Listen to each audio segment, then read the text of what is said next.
Hey, this is number 5 for the week, last one for the week. Joseph Smith History, Chapter 1, because there is only one chapter, and we're doing verses 1 through 26. We're actually going to end though on verse 19, so you can finish off 26. And there's a good stuff in there too. I just picked what I thought would be most prudent and most helpful for us coming into a new year. Some of it may speak differently to you, and great for you. Please share that on wherever you want to, your class or wherever. Whatever church you're having or how you're having it, share that with your family, with your friends. You got no one with you, put it online. Talk to somebody on the phone about it. Just talk about it. It's good stuff. Okay, so verse 19 says, because in 18 he inquired, what church to join, because that was the whole purpose of him praying, wasn't it? Was, what church do I join? Because kind of like they're all arguing and I'm confused and I don't know what to do, so which one is it? And waiting for an answer of this one. And he got something he did not expect. So in verse 19 it says, I was answered that I must join none of them, for they were all wrong. And the personage who addressed me said that all their creeds were an abomination in his sight, that those professors were all corrupt, that they draw near to me with their lips, but their hearts are far from me. They teach for doctrines the commandments of men, having a form of godliness, but they deny the power thereof.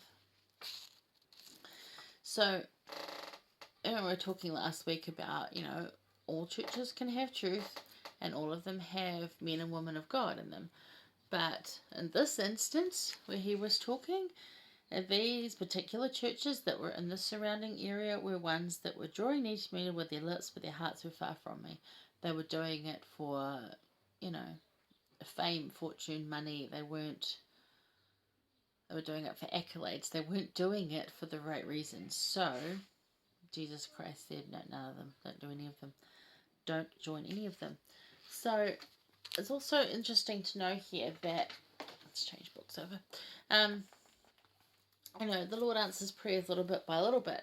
And, we think of here, okay, he said, don't join any church. And that was his answer.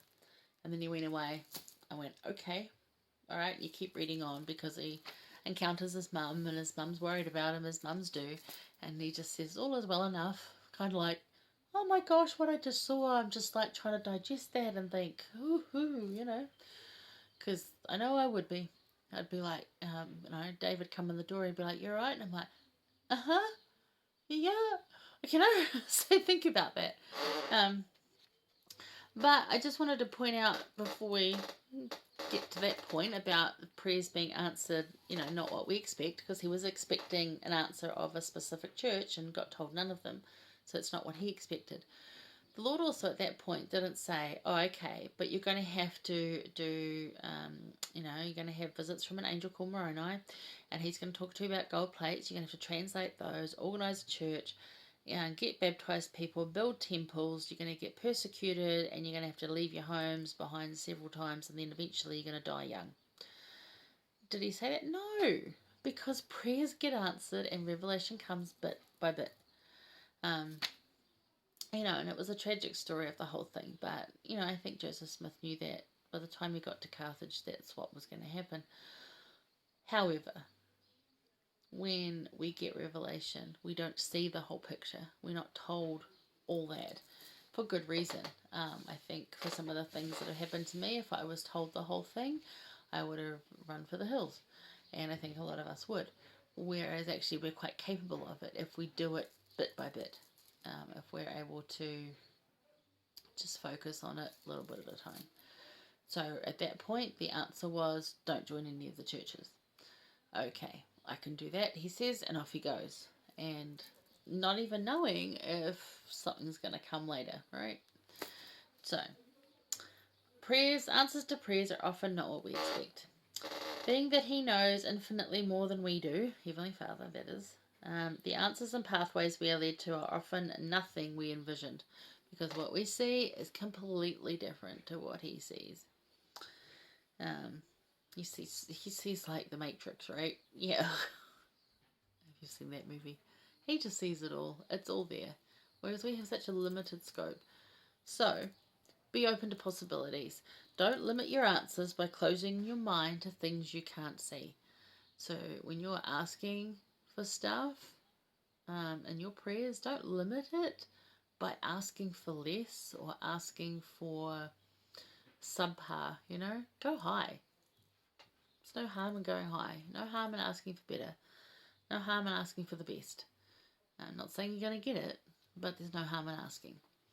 If you're doing it for the right reasons, as you can read in Jacob, tells you about that. About what, if you're going to pray for things that are good for you, then it's going to be for the right reasons.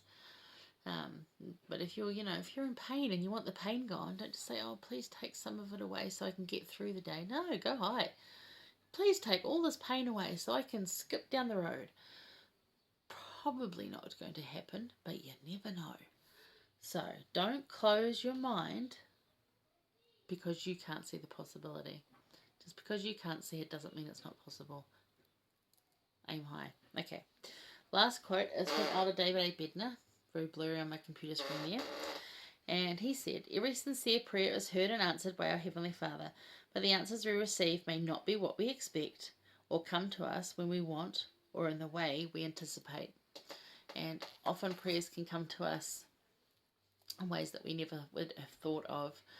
And it also brings me to a point that I talked about last year in prayers and being very specific about what you pray for. Don't pray in generalities. Pray very specifically. Because you will get what you ask for. And you might think that you've got it down going, yeah, Heavenly Father, please bless me to have patience, And then He'll give you lots of trials so you can learn patience. So, be very specific over what you're praying for. Because He sees all the possibilities and you see that much. So be very specific because you will get answered eventually, even if not right away, and it probably won't be how you thought. So, right? Keep that in mind. But yeah, pray, hear Him, have a place of prayer, pray vocally, take some reflection, have some meditation. So I sort of had a whole prayer theme this weekend, if you can tell. And how we get answers and how we hear Him. So, yeah, that's us for this week, and I hope you enjoyed this week. That was Doctrine and Covenants, Chapter 1, verses 1 to 26, and I'll catch you again next week.